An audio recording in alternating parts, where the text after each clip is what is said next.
Okay, so today we're doing another, I'm going to call it a rant even though it's more of an explanation of a mechanism. So whether I had this as one of my mechanism videos or one of my mechanism rants or what, I don't know. But the subject today is pierced primers. Yet again, lunch break today, I went onto a forum and somebody had pierced some primers and they're asking, how big a deal is this? What kind of damage can I do?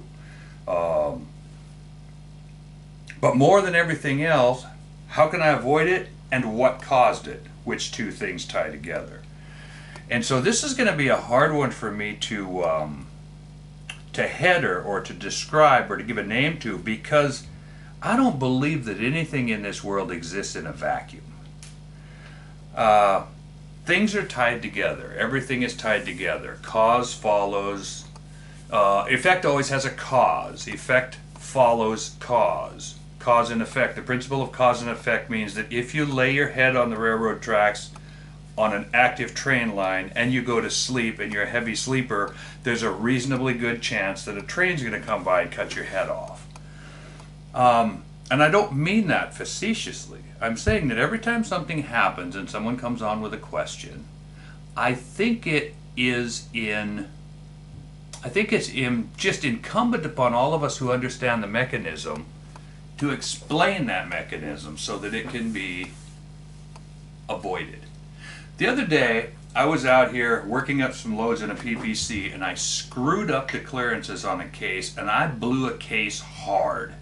And I videotaped it and I showed it and then I promptly chucked the case in the garbage. And afterwards I realized, I made a mistake when I chucked that case in the garbage. So I went and dug it out.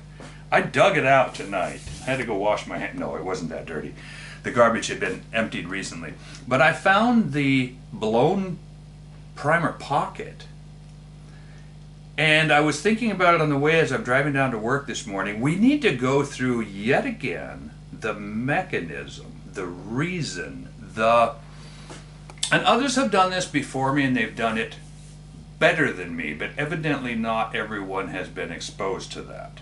For instance, Jerry Stiller, who designs actions, wrote an article in Precision Shooting a number of years ago in which he explained specifically and precisely why you could sometimes get a hole in your primer from too much pressure.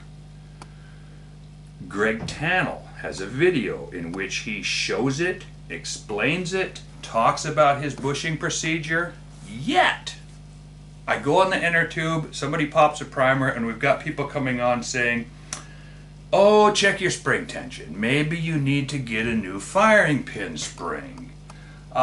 Check the fit of your firing pin. Maybe the hole is wearing because you shoot so much that the friction of that sliding in the hole has actually elongated the hole or maybe flattened the bottom of the firing pin and you're losing your clearance there, your sealing tolerance, that somehow the firing pin fit in the hole is relevant. Or maybe it's the shape of your firing pin. Maybe somehow it wore into an odd shape. Now, when it comes to shape of firing pins, there is a place for it to be considered, and that is in the rimfire world. I don't live in the rimfire world. I don't know anything about rimfires. I'm not interested in rimfires. I'm not equipped to discuss rimfires. Rimfires are foreign to me. That's not a bad thing. That's a great thing. Brain surgery is foreign to me also. Japan is foreign to me. So what? Someday I'll maybe go to Japan. Someday I'll maybe cut somebody's head. No, I'll probably never cut anyone's head open. So brain surgery, at the age that I am, is probably going to remain foreign to me, but glory be. So it is. In the meantime, when I understand a mechanism, a lot of these not discussions, I just rant at the camera. A lot of these things have to do specifically with understanding the mechanism of how a thing works, why a thing works, why do primers blank, what do they do. So again, I'm going to draw pictures and I'm going to show evidence and I'm going to do my best to explain in my way why primers pop, pierce, blank, puncture, leak, do what they do. I may even drag out a bolt face that's been severely gas cut over time and show something completely different if there's time on the video. But for right now, the subject today is what has commonly been called pierced primers. There is, let's just start with this. There's no such thing as a pierced primer. No one has ever pierced a primer. No one ever will pierce a primer. So let's take pierce, chuck it out the window. And I'll explain why. Popped primer, I'll go with. The proper term is blanked. If you're old like I'm, in fact you almost have to be older than me, you've probably heard of something called a penny slug. If you're an electrician, then you're intimately familiar with electrical wiring boxes, which have got punches all down the side, and you can hit it with a little hammer or a tapper or a punch or something. You could pop out the slug or the blank, and there's the term. Take a flat piece of metal, apply pressure to it via a punch or hydraulic pressure or air pressure or an elephant stomping on it. And if there's a hole underneath that sheet, it's going to punch or blank out a chunk of that sheet. That's the mechanism. So before these boxes are folded, I'm going to say before, I'm not intimately familiar with how these boxes are manufactured, but in looking at them and in knowing about manufacture, I'm going to say they take these big sheets of metal, they stamp out a design, and then they go along and go patink, patink, patink, patink, patink, patink, patink, patink, patink, patink, and they make all these blank holes down the side, and you can choose to use them or not. And the mechanism is that they're blanked or pierced. I need to catch myself there, because piercing as it applies to primers is different than piercing with a cupped die, which pierces or severs the steel, leaving it intact, but that you can beat it out later. So, next time you're looking at an electrical box, look at these little slugs. Of course, way back in the day, the early days of vending machines, very early days, the legend is that you could get your bottle of bubble gum by dropping a penny slug in the blank. The other legend is you get squirt in there with your squirt gun. So, and there's many, many, many more. And you, by now, probably know what I think of urban legends. But what we're going to talk about today is the phenomenon of popping a hole out of the primer. So, without further ado, I'm going to pan the camera down onto my picture here, and we are going to talk about how primers get blanked, which is, in fact, the proper term. And my tendency here, my thought process here includes the idea that I should just call this one of my please think with me people. Think with me videos. Think, think, think. There's this common misconception in the world that proper thought processes require education. Something like, I mean, you got to go to college to learn how to think, and that is so blatantly wrong. In fact, most of the really great thinkers got out of college because it was stultifying, which means it was wasting their freaking time. So, most of you who are watching these who reload have popped a primer. You've run a load up too hot, busted a primer open. I'm going to run this pan up just a little bit further, because not only can you not see my hand gestures, but there's a real bright spot in the light right here, and I'm going to see if I can get this to work. So we're going to talk about the concept about popping primers and why it happens, the exactitude of why it happens, and also about one of the things that I did the other day was I actually took one of these cases and I blew the primer right out of it. I expanded the case head so far the primer fell out. But it gives me reason to say, okay guys, we need to talk about this primer blanking thing, popping primers, because let's start with the fact that Remingtons and Savages blank primers. They blank primers at pretty low pressures. And what the fix, I was going to say one of the fixes, but no, the fix is to have the firing pin bushed. The firing pin hole bushed in a smaller firing pin. And this is where the key is. You do not bush a firing pin without making also a commensurately small firing pin, smaller firing pin to go into the hole. The bushing does nothing but makes the hole smaller. And Greg Tannell has a nice video where he takes a couple of pieces of something. I'll see if I can find two pieces of something here, and he lays something across him and he says, hey, notice how with a wide gap it's very springy, and when you come in closer it gets really stiff. Like that small, you can't, it gets, that's very good and very informative, and I 100% agree with Mr. Tamble. But there are other ways. This is where the think, people, think, please, comes into play. Think with me. Let's just go through spring tension. The spring tension on a firing pin is somewhere between 16 and 28 pounds. But let's just say it's 20 pounds. Let's say it's 22 pounds. The pressure required to pop a primer or blank a primer is somewhere in the neighborhood of 80,000 psi. Although with a Remington, they'll blank clear down at 60,000 psi. If I felt like making this into a boring video, I would figure, and I have done this before. Jerry Stiller did it. Any of you that have any math background can do it. If somebody comments and says, hey, show us the math, I'll say, okay, so pi times radius squared, come up with the area of the circle, multiply it and get square inches, and you can find out the square inches. Then you can take the 50,000 or the 60,000 or the 80,000 psi, and you can apply it, and you can say, okay, there's 100 pounds being exerted right here.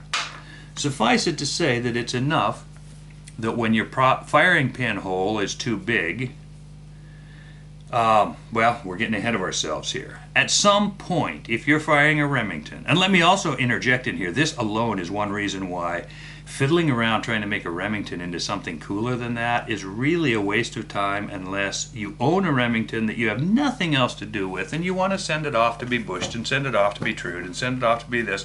And then when you're all done, you'll have a fairly functional gun that'll shoot really good, but it'll still be rougher than a cob, and you'll have to do a whole bunch of handwork to get it pretty smooth, and it still won't be as smooth because the firing pin caulking ramp is going to be too steep.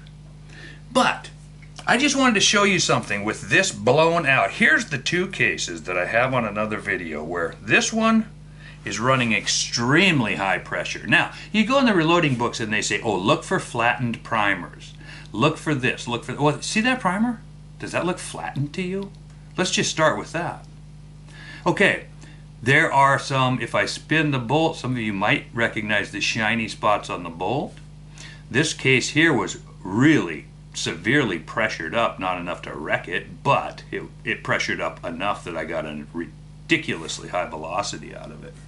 But the thing I want to show you is it did not blank the primer. There is no pierce, no gas leak. It did not pierce the primer. Now, set that aside. Now let's take the one where the real problem occurred. This primer. Look at the fit of that bad dog. This case head went BAM! It hit so hard that it blew this case head wide open. It actually hung it up. Now, as soon as I relieved the pressure on the barrel, it did just slide out of there. Because the funny thing is it slid out and it was stuck in the face of the bolt because it had swelled up far enough that it was stuck in the case head had swelled up to fill the face of the bolt. So it came out in the bolt and I plucked it off. It wasn't any big deal.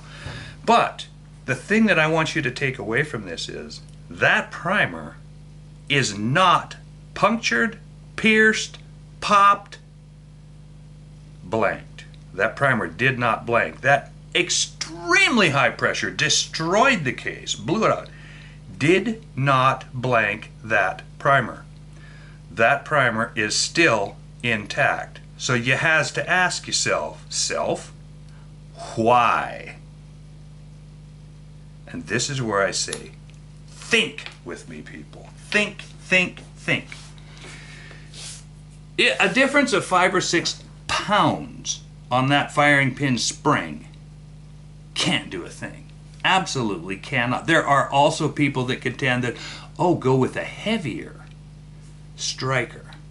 So the inertia, of all the things that are out there, the inertia of the striker, heavying up the striker, the firing pin assembly, so that it presents more inertia when it gets slammed upon, is more technically reasonable than all of the other things. And maybe if you're this close to blanking primers, maybe you could add an ounce to your striker assembly and, you know, survive a little bit.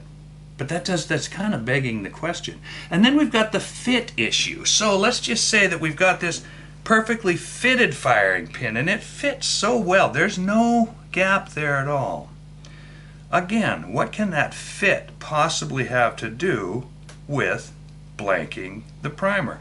The reason some people look at that and say, ooh, it had to be a fit thing, is because sometimes on a Remington style or a Savage style action, the primer will do something called cratering.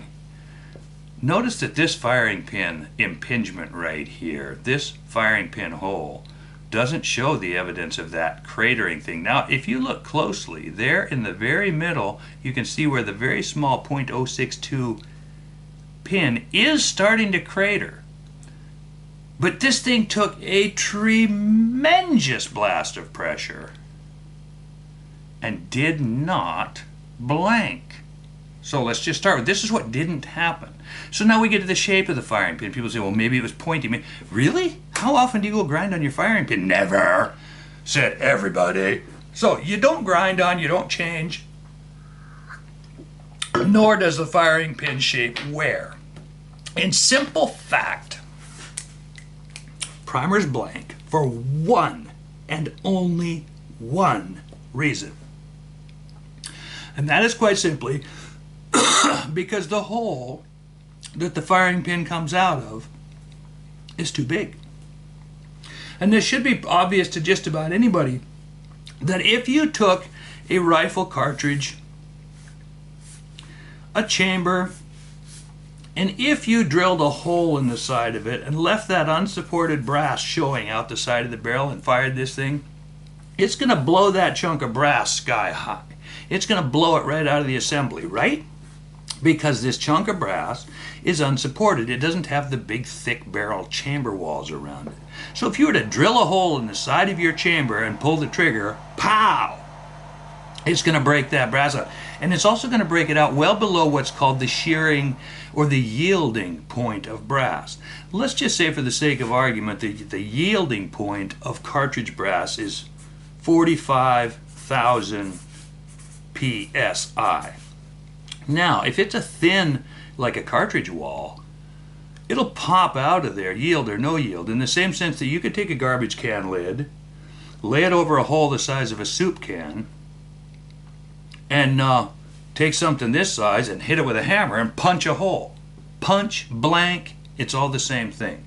The act of punching produces a blank. The act of blanking produces a blank. So realistically, punching or blanking are the same thing. But we know that if we did this out the side. Now, we go around to the back, and here's this little primer cup sitting in here. And it's got a hole coming up to it. And there's a firing pin inside that hole, but the firing pin is completely irrelevant. Just understand that here sits the primer cup, and here comes the firing pin hole. And inside of that, there is a firing pin. Now, the fit right here is meaningless when it comes to this cup puncturing or blanking. In fact, it is quite simply this span across here that causes it to, because you make this span big enough or wide enough, you drill this hole super wide, it soon becomes obvious. It's just going to go into that hole like a balloon. The smaller you make it down to 0, the more support that it offers. So the real facility, the real answer, the actual answer, the only answer to firing pin blanking or popping or blowing is a smaller hole holding a smaller firing pin. Because the smaller hole offers a smaller surface area, and it's harder for the gas to push it out of there. You make the hole real big, the gas will push, it'll bulge, and boom, it'll blow out of there. So the only answer to blanking primers is a smaller firing pin and the hole, smaller hole that it goes. The fit of that is really unimportant. Obviously, if you're going to have a nice custom job done, you're going to get a nicely fitted hole and a nicely fitted pin. That's all part and parcel of it. But the spring tension, the shape, and the fit are really completely separate issues. And the other thing that happens with sometimes with primers is that they'll back out of their hole. And that's an entirely different thing. Sometimes you'll see a primer sitting out here. That's from an entirely different thing. That is because your head space is too long. And maybe we'll get a chance to actually explain that mechanism sometime. But if you ever pick up a cartridge case and it's rocking, like I'll bet you I could reach in here and make this primer protrude a little bit if I can get through the hole. I don't know if I can, but I know I can with an appropriate tool. If I take this primer and leave it sitting just a wee bit proud, I think you can see that primer, and now it'll rock. And if you talk to old time, whoops, that one just went back in. That's why it wasn't rocking so good. Well, trust me, it will rock when the primer is sticking out. That's because your headspace is too long. The firing pin drives the case forward, and as long as the pressure inside the case is under about that magical 45,000 psi, it won't stretch the case back again to reseat that. When the pressure gets above 45,000 psi, then the brass right here yields and stretches back and slams back against the bolt face, and that reseats this primer. So now you've got brass growing out this end, and you've got a separation coming up, which I'm going to show in a video, because I actually took some cases out and fired them onto separation. And I've got some separated cases. We're going to mill some out. We're going to get inside with the Tessie Long, and we're going to take a look. We're finding all kind of uses for this Tess Long, because unlike the Hawkeye, it's really easy. I've got my phone modified so that I can take Hawkeye recording videos with my cell phone, but it was always a pain. I got this back that's all slitted up, and it's got an adapter on it, and I can put it on, and that's how I used to videotape. Well, now with the Tess Long, it's really easy to go inside, take a look. But I just want to bring up this primer blanking thing just popped up again, and people were saying, whoa, wait, you're going to do a new firing pin and get a little tighter fit in there and do a little... No, forget all of that, people. It is 100% about the things that Greg Tannell, Jim Borden, and Jerry Stiller, and the Kelbleys, and any action maker that makes custom actions knows deeply and intimately. It is specifically about the size of the hull. So, when I say think with me, and when we get into the way brass acts under pressure in the stretching of cases, I'm going to really start to rant on this. Think, people. You don't need an engineering degree. College doesn't make people smart. Thinking is the answer. So think with me. Let's take each of these things that are considered to be problems or situations, and let's think our way through them together. And you can go out and try and test this stuff in the real world. Let's learn together instead of just guessing.